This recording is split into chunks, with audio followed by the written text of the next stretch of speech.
आज पूरा मानव लगभग यानी 90% मानव की वृत्ति कति बिगड़ ली। भगवान का डर रहा नहीं, आस्था समाप्त होती जाती है। ऊपरले मन से भले ही हम राम राम कहते हैं, पर अंदर में विकार, अंदर में सारी कुबद ज्यों की तो विद्यमान है, और हमारा हर तरह से व्यवहार बिगड़ गया। माया ही हमें सब कुछ दिखाई दे रही है।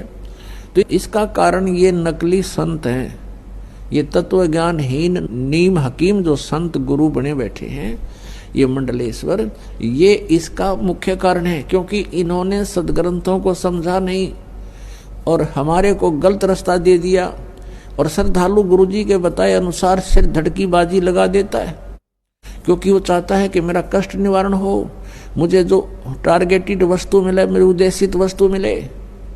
यही कारण था कि रावण को उसके नीम हकीम गुरु ने राक्षस बना दिया।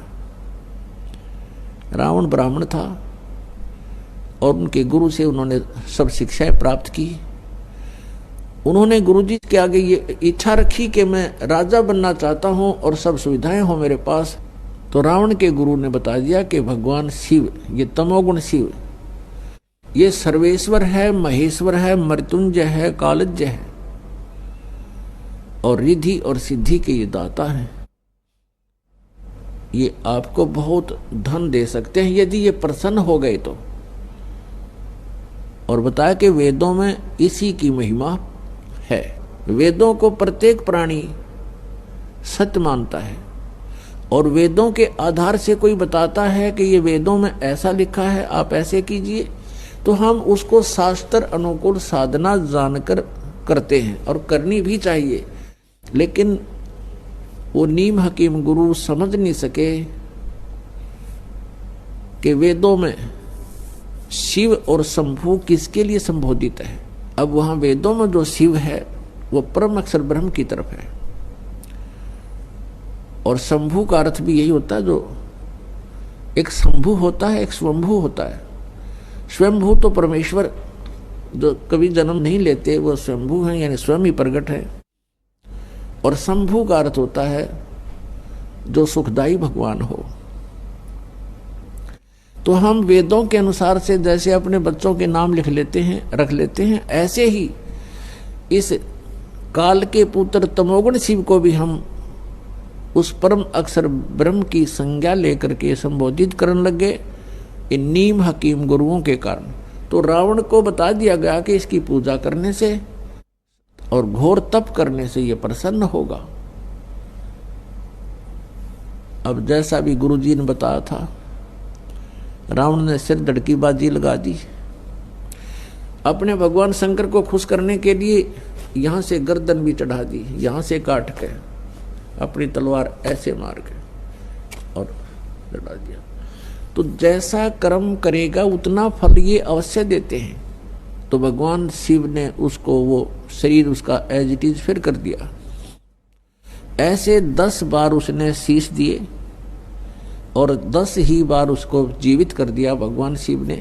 इतनी शक्ति इन भगवानों में है कि जब तक जीव के सांस हैं और इन परिस्थितियों में यदि कोई उसको ऐसा कुछ होता है तो ये उसको स्वस्थ कर सकते हैं।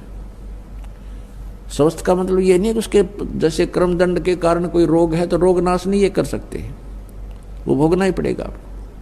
सिर्फ ये है कि उसके निमित्त उन्होंने ये किया तो वो एज इट इज जैसे उसको जोड़ दिया।